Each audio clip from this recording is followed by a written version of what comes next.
Anywho, Andrew here. Welcome to the Onion Buns and welcome to another episode of Let's Talk Oilers. So, been an interesting week. Nothing really huge or important to talk on. We covered Nurse being traded last week and we covered the Ryan Shea signing, and we had a few RFAs signed this week, and that was about it. So, but most of the things going on seem to be happening around the defense. So I thought, what a perfect time to let's talk about the Oilers' defense and the hole that is created by the departure of Darnell Nurse. And the reason I put it that way is I posted this on Oilers Nation, and I immediately had one of the toxics come back. What hole? What hole? What hole are you talking about? What hole? There was no hole created. What are you talking about? What hole? When I was reading the reply, that's just so you people out there understand, the toxics out there, when you come at me with that sort of verbiage, that's what it sounds like in my head. You might think you sound like this intelligent, smart. No, what you sound to me is like one of those people that slurps nonstop while they're talking, hyperventilates, and you're like one of those idiot Facebook trolls that you post something political and they immediately come back, source. And it doesn't matter what source you give them because they're not going to read it and they don't care what the source is. In their mind, just saying, source. In their mind, that is the ultimate reply, the ultimate comeback, the ultimate defense. And it's not. I mean, I think we all can agree that it's simply not. So the toxics in Edmonton's fan base, that's what they sound like to me in my head. They may think they're coming across as the great debater. No, you are coming across as Slurpee the Clown. Anyway, so that's all I wanted to go into that. So, yeah, I had a person come back at me. What hole? Well, okay, let's talk about the hole right off the bat. Darnell Nurse was not just a defenseman for the Edmonton Oilers. He was a leader. He was a on-ice leader. He was a locker room leader. We don't have that in our current makeup of defensemen. Like, we got Bouchard. He's not a leader. Nobody, even his most ardent supporters, have ever accused him of being a locker room leader or an on-ice leader. We got Ekholm. Ekholm, you could say, is probably the number 2 leader of the team on defense, but Ekholm's getting older, and that's not going to affect his leadership, but it is going to affect his on-ice performance. And we saw this happening last year. And make no mistake, people, I'm going to say this right up front. I am a huge fan of Mattias Ekholm. I really am. But old age gets the best of us. It's like, I'm 60 years old. I cannot do nowadays what I did when I was in my 20s and 30s. I can't. It's nothing to be ashamed of. Old age slows us down. And that's what's happening with Mattias, is he is slowing down. And we saw this last year on ice. Mattias was unable to protect Bouchard to the extent he did the year before. He's slowing down. And I theorize that it's only going to get worse this year because Mattias is a year older. He's more injury prone. And that's not to say he's some fragile little tissue paper player, but old age is like, okay, I'll use myself as an example. I have a hereditary spinal disease in my back. It's put me on disability against my will, but I had to come to a realization that I just can't do what I used to do. And one of the things I can't do is I used to be a Alberta amateur hockey official, licensed.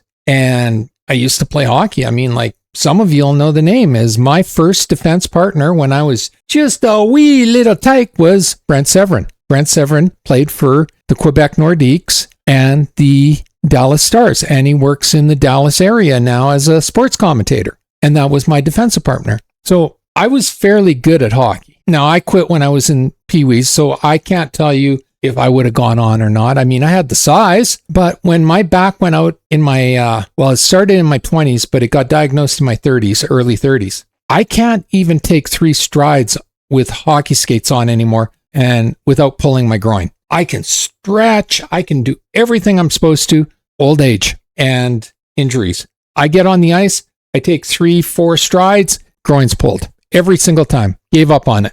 Now obviously that's more severe than what Mattias is going to face, but he's almost 40 now. He is going to be slowing down. He has been slowing down. We saw it with Hendricks last year. Like Adam Hendricks was when Taylor Hall was traded from the Edmonton Oilers, like I consider that trade to be one of the 5 worst trades in Oiler history. And one of the reasons it's got nothing against Adam Larsson. Adam Larsson was a great second pairing defenseman. Taylor Hall was a franchise player at the time of the trade. So it's always been my contention that when we traded Hall, we get Larsson, but we should have got Adam Henrique as well. And Adam Henrique back then, he wasn't a franchise player, but he was like Zach Hyman is for us now. He was that good. But now you look all these years later, age has caught up to Henrique, injuries have caught up to Henrique. Adam Henrique was not that player last year. And I haven't heard of him getting signed. Now, the free agency was 5 days ago. So yeah, he might get signed by one of the non-playoff teams. But effectively, Adam Henrique's NHL career is over because he's aged out. Not because he's a bad player, not because he's forgotten stuff or doesn't know stuff. Like, he's a great leader. Your body slows down. And that's what's happening to Matthias Ekholm. Darnell leaving on the second pairing leaves us with this massive hole that we can't fill. And all week long, you've heard Gregor talking, because I've given up listening to Bob Stauffer, except for the odd time when 1440 is doing their Fox Sports replays, and I'll tune into Stauffer then, because Stauffer, well, he's kind of like the CBC, is he tells you the propaganda of the government. Stauffer tells you the propaganda, what he wants you to think of the Edmonton Oilers. He's not being honest on a lot of the critiques. He's just repeating what he's been told to say. And if that's fine, that's his job. And it's sports. I won't CBC. No, they have no excuse, because politics affects all of us. And CBC should be news, not propaganda. But a sports guy on a radio show hired by Rogers, yeah, I'm not going to stress out about it, but I don't want to listen to it either, But anyway, it's Darnell leaves us with this huge hole that we don't have filling for. The only filling we really have to play with Murphy is to move Ekholm down, because Ekholm is really not a first pairing defenseman anymore. He is on the Oilers because he's the only one that seems able to play with Bouchard. Even in his lower capacity, he seems to be the only one that can play with Bouchard. So he stays in the first pairing. But in all honesty, Ekholm should be on the second pairing. And if we had the second pairing, Ekholm and Murphy, we'd be fine on the second pairing. But then we have a huge hole on the first pairing, because we have absolutely no one in our system that can step into the first pairing with Bouchard.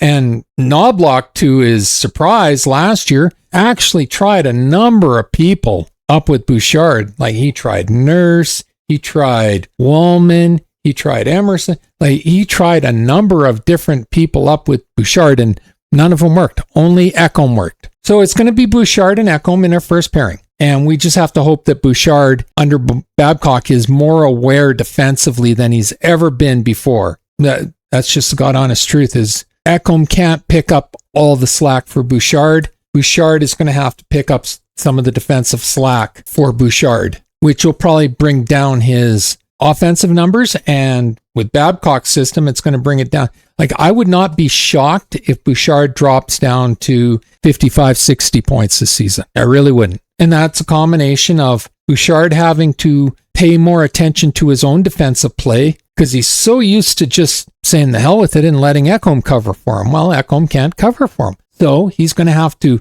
hold back and be more aware there. And then I do expect with Babcock that the offensive numbers will drop for the defensemen, because they are going to be tasked with protecting their goalies, whether they're the first, second, or third pairing. But then we get to the second pairing. We have Murphy, legitimate second pairing, no problem. And we have Murphy, and we have Murphy. And there's the problem. We have no second pairing defenseman anymore now that Nurse is gone.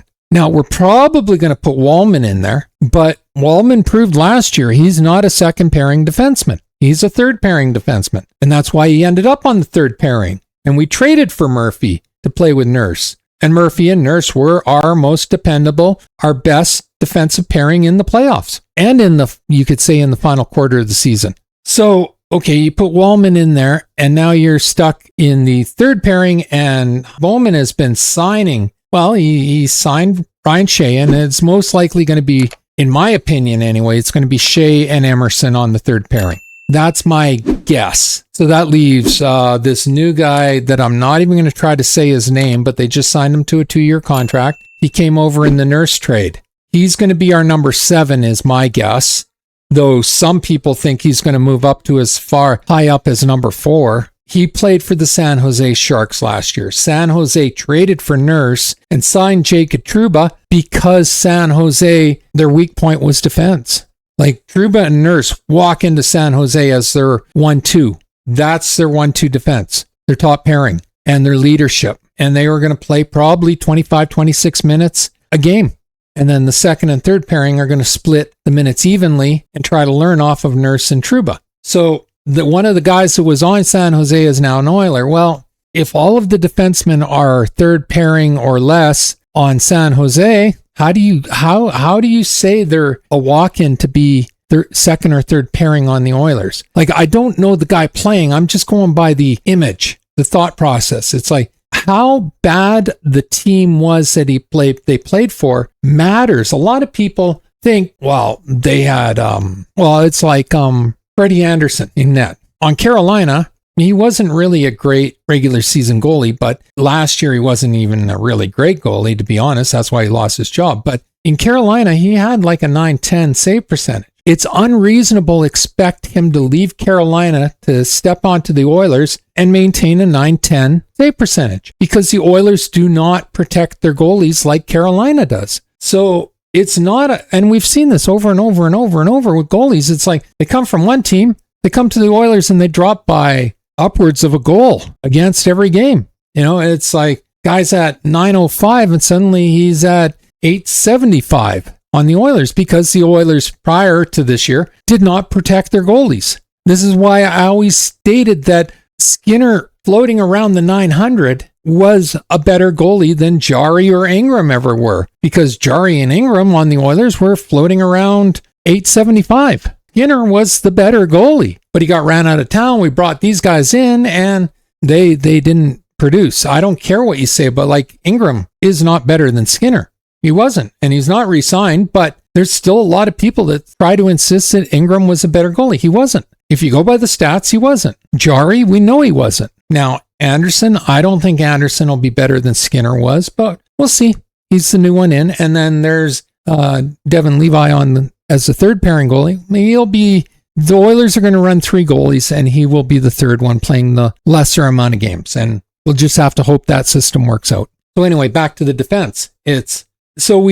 Our top pairings are Bouchard, Ekholm, Murphy, and then probably Wallman, even though he doesn't belong there, and then Emerson and Shea. And then your number 7 will be the guy from the Sharks. Sorry, I'm going to have to hear somebody say his name multiple times and just say it in my head and vocalize it before I get used to saying it. It's like this long, and I'm not going to insult him by butchering his name because I don't mean to.